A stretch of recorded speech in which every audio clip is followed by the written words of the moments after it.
Every once in a while, you come across an idea that makes you stop and question everything. Not just what you believe, but what you think is real. What if the timeline isn't straight? What if the past, present, future aren't separated the way we've always been told? And what if the mind, your consciousness, is capable of moving beyond the limits of the body? Tonight, we're stepping into those questions because for years, people have reported experiences that don't quite fit into our understanding of reality. Moments of deja vu that feel too real. Out-of-body experiences where people claim they've left their physical form. Encounters in the woods where something watches from the tree line and disappears without a trace. We've heard the stories. Bigfoot sightings where the creatures seem to appear and vanish. UFO encounters where witnesses lose time or can't explain what happened. Shadow figures, apparitions, things that don't behave the way the physical objects should. And then there's the deeper questions. Are these things separated? Or are they connected? Some people believe that these experiences are purely physical. Others believe there's something more. Something tied to perception, to consciousness, to layers of reality we don't fully understand. Ideas that sound like science fiction, but keep showing up in the real world encounters. You see it in ancient texts. You hear it in modern reports. You see it in stories like The Matrix, where reality itself is questions. And maybe, just maybe, we've been looking at this all the wrong way. What if the key isn't out there, but in here?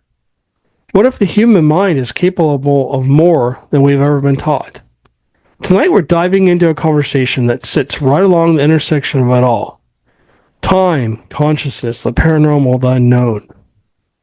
We're joined by author William Camaren and creator of The Window Man, a story that explains what happens when the boundaries of reality begin to break down and a person is forced to confront what lies beyond them. And the possibilities that some of the things that we talk about on this show, Bigfoot, UFO, ghosts, aliens, high strangeness, might not be as separate as they seem. So tonight, please keep an open mind, because the deeper you go into this conversation, the more the question starts to raise to the surface. Are we really experiencing reality, or just a small portion of something much bigger?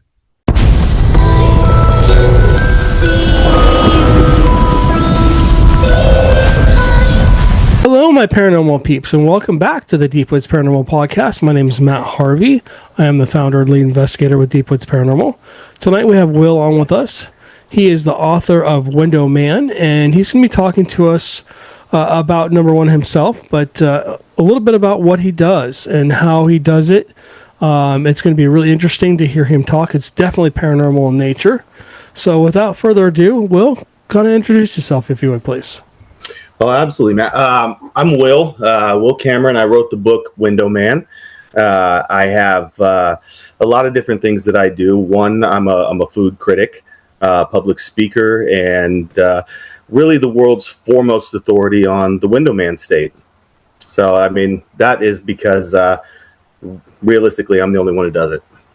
So describe what a window man is, because a lot of people are probably going, okay, what's a window man? How does it have to do with the paranormal? So you have to kind of walk us all through it and teach us what it is. Okay, the window man state could not be explained in just one moment. There were so many precursors that led up to it, and then there were so many things that came after it. But essentially, the window man is a state where my consciousness moves inside and I'm viewing the world as if I'm looking through a window, and I'm not in control of anything that's going on the outside. And this state is something that led to many, many incredible things. It was a process, and that process led me down a road that ultimately still hasn't ended. Awesome. Well, can you kind of start from the beginning? What kind of got you going into this? What led into becoming the Window Man? Sure. First off, before I say anything, and I generally like to start everything out in this way, to say that people need to have an open mind to understand that there are so many things that we don't understand, and that one of the highest forms of arrogance is to believe that something, because it doesn't fit inside the framework or the box that you live your life in, that it's not possible. And that's, that is just so completely wrong when we look at things and we say that in reality people only understand maybe 0.5% of all human knowledge. And when you think that that's all that we understand of all human knowledge, and then you say, well, there's been all this indoctrination, and how much of what you believe to be true is even true? So if that's the case, then it absolutely makes sense that, this could exist outside your realm of thinking. Right. So, yeah, and I will go ahead and start by saying I was never normal from the very beginning. From the time I was born, it was obvious there were things going on. I potty trained myself when I was 18 months. At 2 years old, I could hold a conversation with you at the level of today's 12-year-old. By 3 years old, I began to see things before they would happen, and I could tell people is the extrasensory perception, ESP, and my family started noticing it, and there's a lot of fun stories going on with that. I don't know if I want to go into all those stories, but there were so many times where I literally told them something that was happening, and they would go find out that that's exactly what had happened. No, it's crazy. Yeah. So you kind of see the future, if you will. Mm-hmm. And I lost a connection to that as I went on, but things grew, and that became a small footnote, Right. But it was clearly a precursor to things that were to come. I guess the best thing to do is just start you off with where the first actual thing happened. And that was my first experience with the window man state. I was 9 years old. I was in school, third grade, and I'm sitting in the front of the class, and I have to take a piss like nobody's business. Yeah, I mean, really, really bad. And I was a real timid kid at the time. Right. A far cry from the guy you see today, but very, very timid, picked on by almost everybody. And I just didn't want to raise my hand because, I knew that if I raised my hand, all these kids are going to laugh at me and, make fun of me because I need to use the restroom. Turns out that backfired in a really, really bad way. So about 10 minutes later, I'm sitting there and I just got piss streaming down my leg. Oh, and the teacher, she's the first one to see it. And rather than try to find some way to disguise it, she just exposes it to the entire class. And so now everybody's laughing, and everybody's in, full on uproarious laughter. She's laughing, which, like I said, is absolutely ridiculous. Yeah. And I go to the gym, shower up, change into my gym clothes, come back and finish out the day. I feel like now I probably should have just went home, but I finished out the day. And the kids were just picking on me left and right. I mean, I'm getting punched. I'm getting kicked. All these things are happening. They're calling me every name a third grader could think of. And I go home that night, and I just sit in the bed. I just sit on the bed, and I'm crying my eyes out because I just don't know what to do. I'm thinking this is so ridiculous. I don't know how to live this life like this. I don't want to do this anymore. And, it's devastating to a kid. There was just so much trauma that had happened from that. And all of a sudden, something very strange happened. It wasn't that I had cried myself to sleep. It was that, I was fully awake and all of a sudden just out. Like a light, just completely. Wow. And I'm out and I wake up in the morning and it feels as if only a split second has passed. Wow. And I'm like fully rested though, which was really crazy. Yeah. And I open my eyes up and I'm not seeing the world the same as I was seeing it before. I'm looking out like through the window and I'm in control of absolutely nothing. Zero.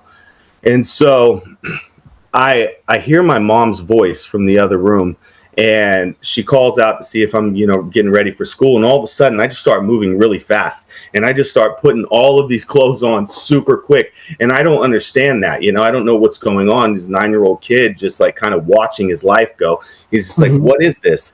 And I go out into the living room and I see my mother standing there, and I go up and I just embrace her. I give her this huge hug and just lose it. I mean, full on like breakdown. And she doesn't understand it. I didn't understand it as a 9-year-old kid. And I drive to the school with her, and I don't say anything like the entire trip. And when I get to the school, I get out of the car, I look at her and I say, don't worry, I'll be back. Which is like the weirdest like thing to say, I mean, obviously like I'm coming back. If I'm a 9-year-old kid, it's like, right.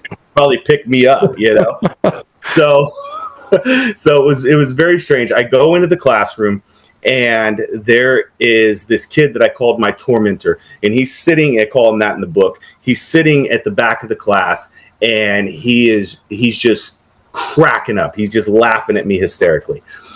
And I'm kind of viewing this like, I don't understand. Like, I don't feel anything. I feel like this whole thing is happening to somebody else in a different place. Right. And my body just immediately starts moving towards him. And another kid had stepped in front, and he was another kid that had given me a problem. And I just pushed him to the ground. And I walk straight to his desk. I grab him by the back of the head, and I slam him face first into the desk. Now there's blood everywhere. I didn't break his nose, fortunately, but there was a tremendous amount of blood. So they take me off to the principal's office, and in the principal's office, the principal just starts going off on me. I mean, he feels really comfortable doing this with a kid that is clearly timid and, not going to say anything. And he's 9 years old. And, what the hell, he's just going off. And I paused for a minute, and I didn't say a word. And then all of a sudden this voice rises out of me, and it has like this authority to it. And it was really crazy as a 9-year-old kid to like witness this happening. I just looked at him and I said, hey, what kind of man allows a child to be kicked, punched, beaten, and tortured on the daily basis, and then has a problem when this child decides to defend himself?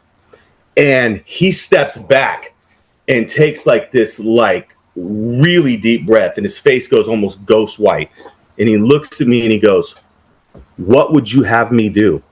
I'm telling you, this is a day that the principal of a school looked at a 9-year-old kid and said, what would you have me do? And I told him this. I said, this goes away.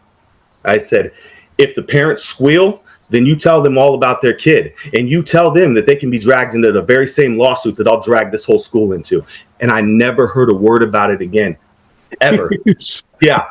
And I mean, you can imagine these things coming from like a 9-year-old kid that's really timid. And so that day I go home and I'm processing all of this stuff. And I realized it took me many years to figure out what had happened that day. Hey. Sorry. That's okay. Cat's squealing in the background. I don't know what's going on back in there. But what had happened that day was that was the first time that my 48-year-old consciousness had stepped in for my 9-year-old self. And my mother, to my 48-year-old self, had been dead for well over a year. So this is why the scene was so strange in the morning, was because this was the first time that I was seeing my mother that I hadn't seen in quite some time, and yet now I'm seeing her in her 30-year-old body. Wow. And yeah, so this was, and mind you, this, I know while this sounds really fantastical, this sounds crazy on so many levels, this was literally just the beginning. There were so many things that happened that went so much further. So do you think you had like an out-of-body experience, or maybe you like traveled back to this? Oh, absolutely. Yeah, absolutely. That's exactly what this is. And I think I should say this right now. This is a good time to say this, because this is going to probably, blow some heads off here. People are going to go, "Oh my God, what did he just say?" But when you hear Elon Musk say that there's only a 1 in a billion chance or so that we're not living in a simulation. He's giving it to you without giving it to you. And I'm telling you flat out, I'm not speculating in any way, shape, or form. We 100% do live in a simulation.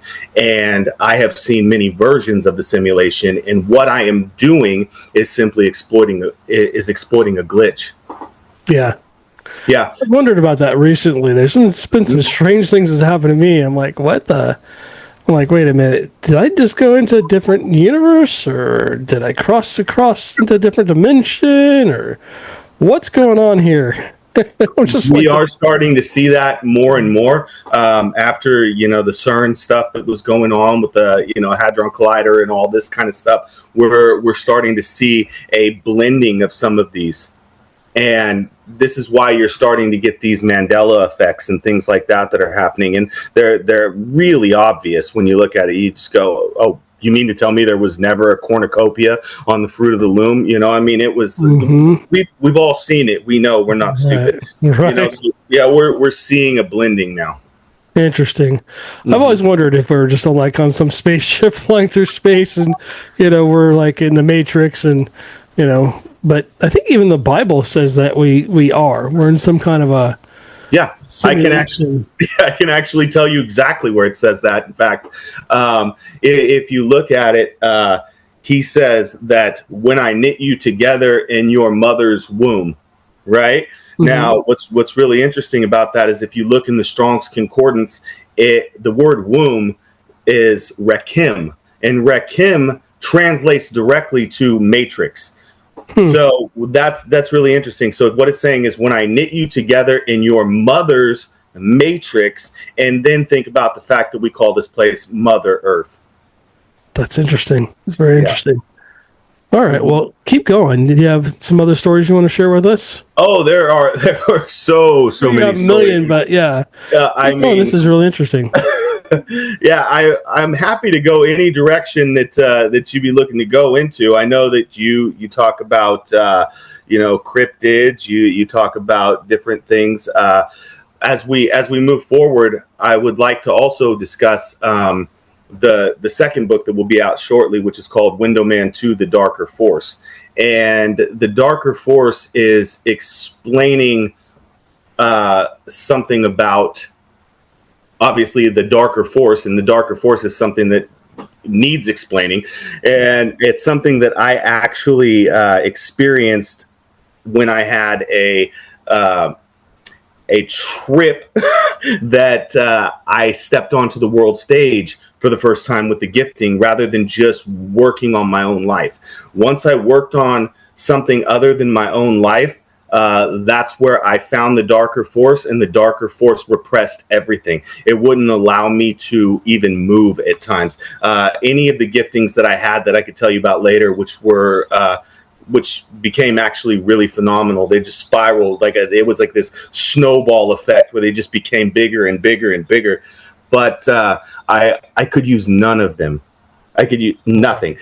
And I thought that proximity mattered at the time, but it didn't. This was just someone that was able to rewrite code. And that's exactly what they're capable of doing. They were there when the code was written, and now they're capable of rewriting the code. And I'll tell you, usually I wait till the end to go into this one, but I'm fine with it. Let's just go into it. So what drew me back in at the end of Window Man was there was a very, very high profile murder. Okay. Wow. Yes, somebody was executed, let's say live on national television. Okay, so that was something that really bothered me. And I thought, well, if I have this gift, I'll step in and I'll see what I can do. And when I did, that's where I found that I was, that every gift that I had was suspended. And there was nothing that I could do. I mean, even the things I wanted to do in the natural, phone calls, all kinds of things just stopped. I mean, there was nothing I could do. This event was going to happen no matter what it was I did.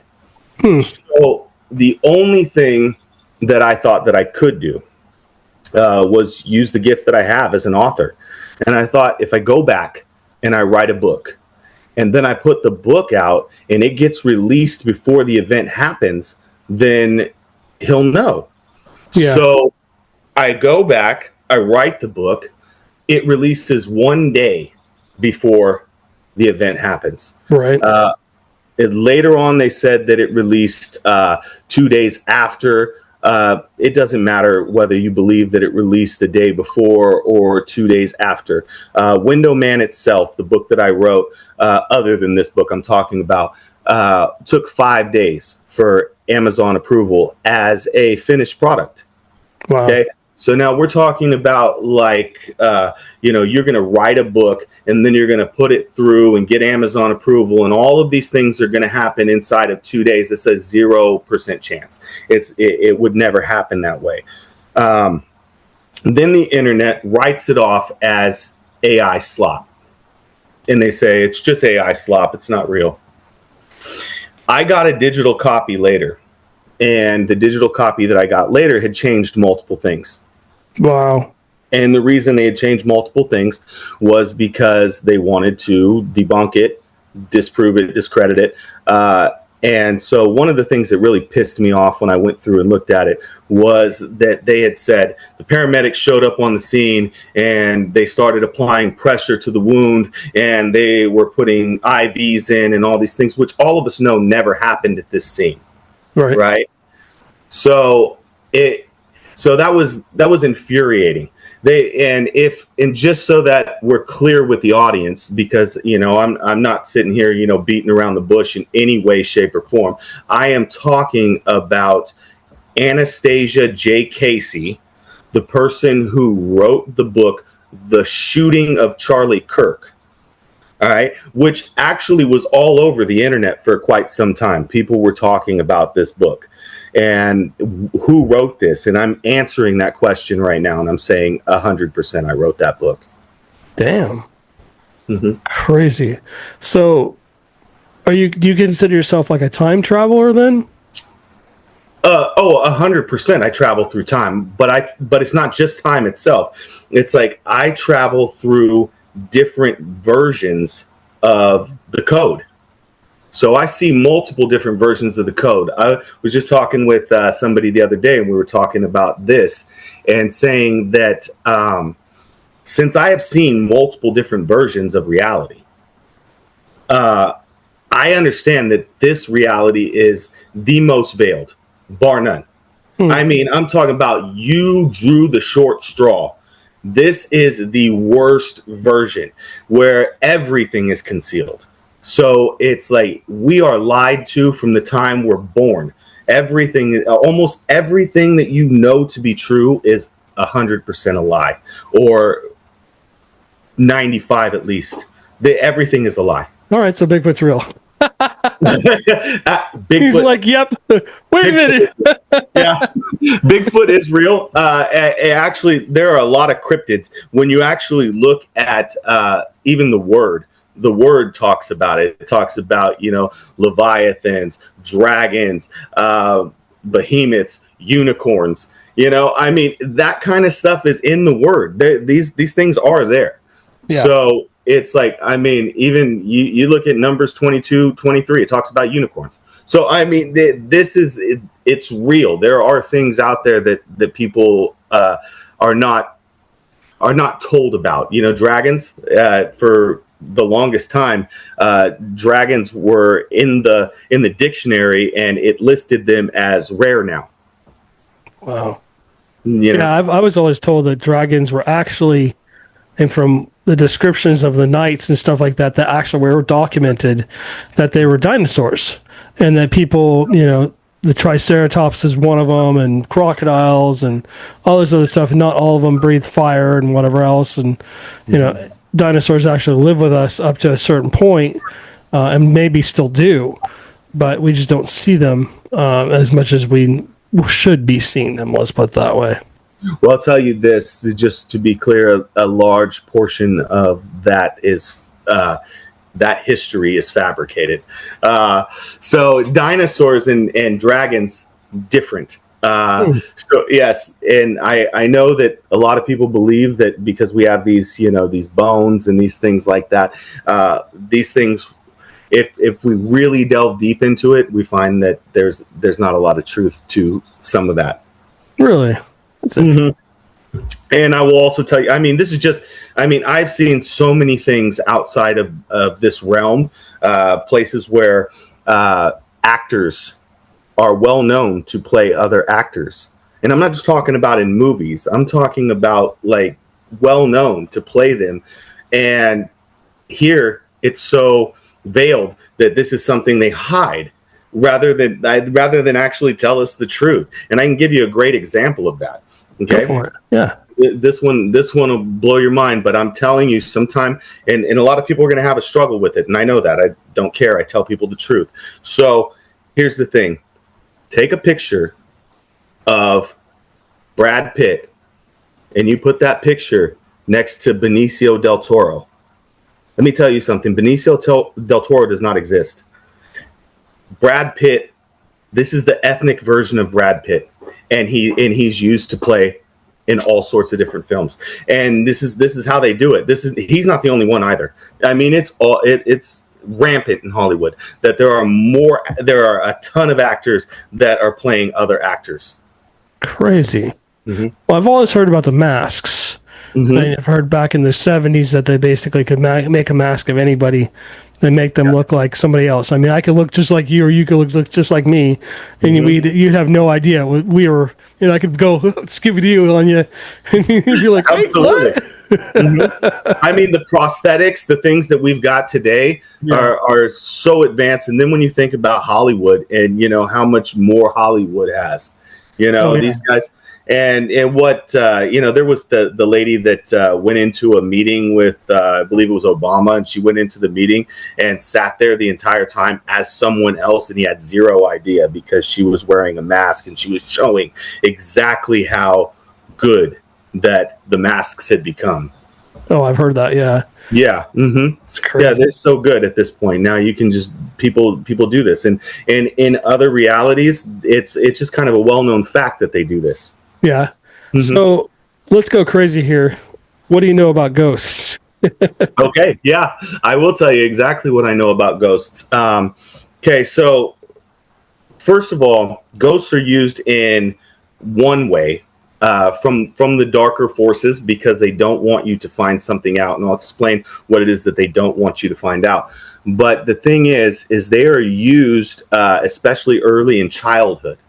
And specifically, a lot of times at 9. And I don't know exactly why, except for like Nikola Tesla said, if you understood the power of 369, right? 9 is a really powerful age for them to impact people with things.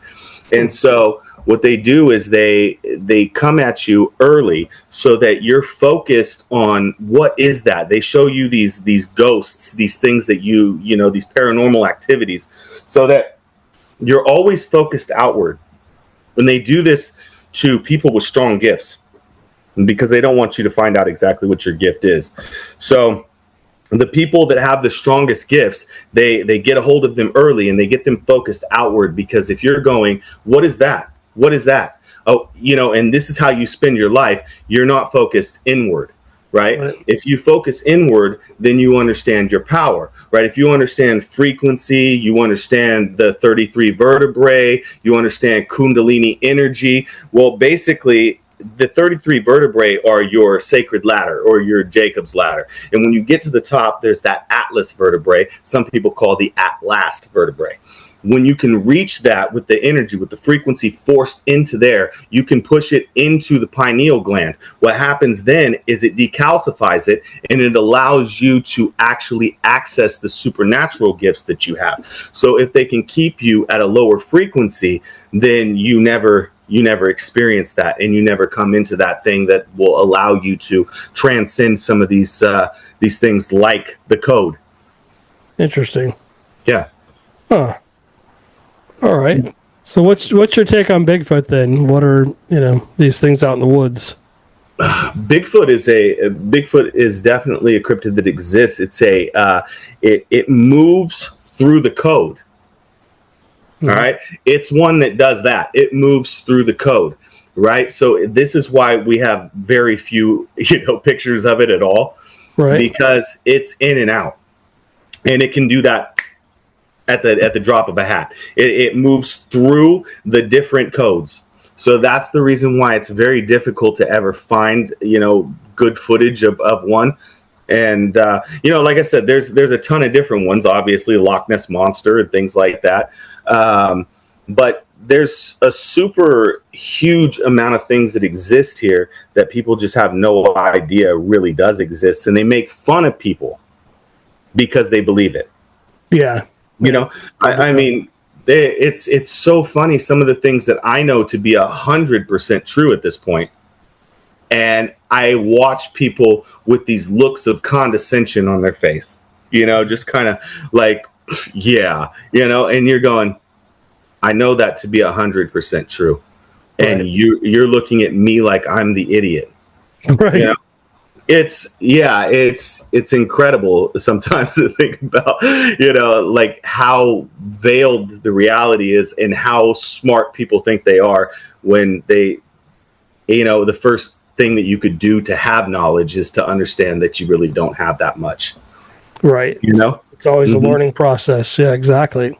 Absolutely. Mm-hmm. All right. Well, we're down to our last couple of minutes here. Do you want to tell us a little bit about the book real quick and maybe a tiny bit about a little teaser of the next book too? And then we'll have to have you back on for the next book too. Yeah, I'd love to do that. Window Man, you can pick that up on Amazon. You can, go and check me out at Papa Will's Reviews. I do food reviews on TikTok. And there's a Window Man song. And you can actually go check that song out at Camstar Records. So, check it out. This is the Window Man book right here. So, awesome. And actually when you go to look for the song looks just like this. Nice. Yeah. So you can check guys, the links will be down below to that stuff. He's going to send me the links and stuff. We'll make sure it's down below, whether you're listening audio wise or you're watching video wise, either our Rumble or YouTube channel. We'll have the links down below for you guys, so you guys can click down below and go check out his stuff. Yeah. Anyways, keep going. We have a few more minutes, so if you want to tell us about your other book as well. The Window Man 2 book delves into obviously the darker force and fallen ones, and I'll go ahead and just tell you right now that when we're talking about the darker force, what we're really talking about are the fallen ones. And the whole purpose of the code and everything is it's a prison for your mind.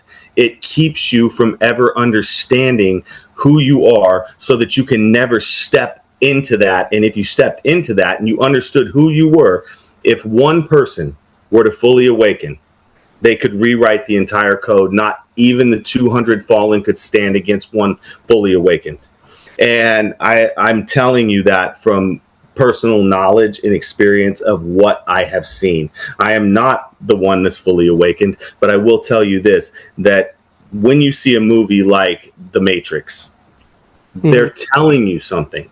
That every time you see a movie, even with my situation, the butterfly effect, they're showing you these things in advance. Why is that? Because the satanic religion tells them that they have to put everything in your face.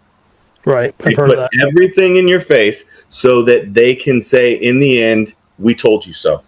Right. That's the whole thing. It's them being able to say, we're free of any obligation because we told you already. Yeah. Yeah. So suck you into something. And the book, goes into all of that. It breaks down all of that on every level. It tells you, exactly how everything fits in, even with the word. Like when you really look at it, it's like, what was Jesus doing? Right? Jesus was rewriting code. That was it. He comes down, he says, no, that's not water. That's wine. I can do that. He says, oh, wait, that water is I would fall through? No, I won't, because it's solid. Right. And people may say to me things like, okay, well, then tell me about where it ever talks about time travel. And I would like I've said this before, but I would say, did you get a different copy? Because the truth of the matter is like when you look at John in Revelation, he was looking at the future. Now, some people may say, oh, it was a vision. Maybe. Okay. But when Jesus was transfigured and then present with both Moses and Elijah, now we have to say he is essentially moving through time. He's moving through the code. And just about that time in scripture, he says, you will do greater things than I have done because I'm going to be with the Father. So basically, he's saying all of this stuff. So like none of what I'm saying is mutually exclusive with the word of God. Right. Yeah. All right. Well, we have a couple more minutes. I have about 5 more minutes. Can you tell me where aliens kind of play into all this? Yeah. Here's my my thoughts on that 100%. Okay. There are things that come from the water. Okay. Yep. There's places that we have never seen down there. Okay. There is outer space which exists outside the wall, the ice wall. Okay. Mm-hmm. There's outer space out there. Now, nothing goes through the firmament. That is all of that is horse crap. And I'm being honest with you. What you do see are things that they want you to see. Okay. They want you to see these things because in the end, there's going to be a great deception. Okay. And it talks about it in the word. I mean, again, we're just following the script here, right? Mm-hmm. It talks about the great deception. The great deception is simply this. They are going to come, the fallen ones are going to come in the form of aliens. And then they're going to tell you that they created you. And when they tell you that they created you, then people are going to fall away from God. That is the great deception. Right. So this is where aliens play in. And also, I will tell you, I didn't get to this part earlier about paranormal experiences, but when we look at, them saying, early in life, we're going to make them look outside. There's that. But then there are other things. There are leftover pieces of code. So leftover pieces of code sometimes present themselves as paranormal experiences. Huh. Yeah. That's crazy. Yeah. So this is another place where you're getting paranormal experiences. They're leftover pieces of code that are, presenting ghost-like anomalies and things. Strange. Okay. Mm-hmm. So where do you go when you die? When you die, here's the truth. When you die, it says to be absent of the body is to be present with the Lord. But for how long? What we do is we do this and we circle right back until the end. Okay. You keep coming right back until the end. And then in the end, once somebody is able to step into that place where they can rewrite the code, where they can change everything, and it only takes one. This is why they're so scared, because it just takes one of us to actually reach that point. And when we reach that point, they're done. It's like that little meme where you see these guys and these fat cats are playing on a board, like a Monopoly board, on the back of all these people. And it says, when the people stand up, game's over. Will is the author of Window Man. Excuse me, my brain's not working. I'm still trying to get over this cold. Thank you so much. It's been amazing talking to you. And definitely, like I said, when your second book comes out, let me know and we'll have you back on. And again, thank you so much for coming on with us today. I'll have his link and everything down below, guys. So if you guys want to, again, find his book, find his music, it'll be linked down below in the description. And again, Will, thank you again so much. I really appreciate you coming on today. And we'll catch you guys on the next one.